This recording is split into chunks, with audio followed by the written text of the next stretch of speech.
गांधी से डरते हो इसलिए नाम का खेल रचते हो, मजदूर का हक मारकर उसे राम राम सिखाते हो। मनरेगा गया नामों में, मजदूर रह गए सवालों में। मैं सरकार से सीधा सीधा पूछना चाहती हूँ कि क्या नाम बदल देना ही विकास है? क्या गरीब का पेट नाम बदलने से भर जाता है? मनरेगा को उसके नाम, उसकी आत्मा, उसके विचार से अलग करने की कोशिश है। सरकार को आवाज नहीं, चुप्पी पसंद है। पहले लिखा था काम मांगो सरकार देगी, अब लिखा है राज्य के पास पैसा होगा तो देंगे। धन्यवाद अध्यक्ष महोदय, रात को 12:30 बजे आपने मुझे बोलने का अवसर दिया। अध्यक्ष महोदय, 1:15 मनरेगा गया नामों में, मजदूर रह गए सवालों में। अध्यक्ष महोदय, मैं आज सदन में केवल एक बिल को विरोध करने नहीं बल्कि एक सोच, एक मंशा और एक साजिश को बेनकाब करने के लिए खड़ी हूँ। सरकार जिस बिल को विकसित भारत गारंटी फॉर रोजगार एंड आजीविका मिशन ग्रामीण के नाम से लेकर आई है, वह दरअसल मनरेगा को उसके नाम, उसकी आत्मा, उसके विचार से अलग करने की कोशिश है। अध्यक्ष महोदय, सरकार ने मनरेगा का नाम बदल दिया है और आज उसी कानून को जी राम जी बिल कहकर पुकारा जा रहा है। अध्यक्ष, मैं 2 पंक्ति कहना चाहती हूँ।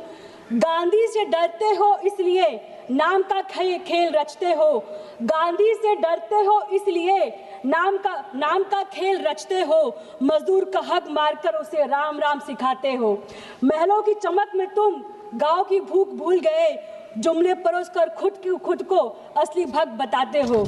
अध्यक्ष महोदय, मैं सरकार से सीधा सीधा पूछना चाहती हूँ कि क्या नाम बदल देना ही विकास है? क्या गरीब का पेट नाम बदलने से भर जाता है? क्या शब्दों के खेल से मजदूर की हथेलियों में काम आ जाता है?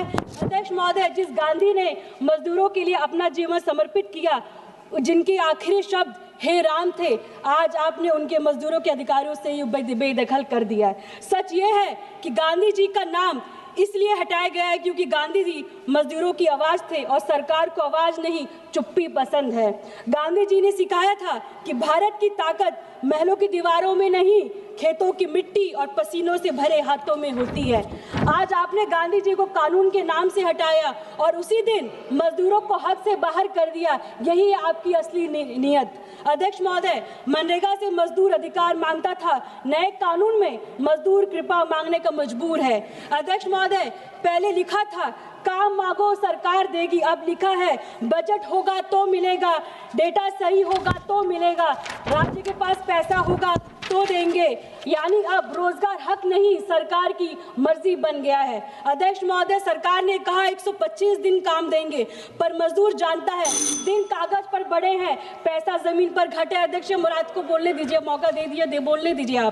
आपने इसे सेंट्रली स्पॉन्सर्ड स्कीम बना दिया है, यानी अब रोजगार मजदूर का अधिकार नहीं, सरकार की मेहरबानी बन गया है।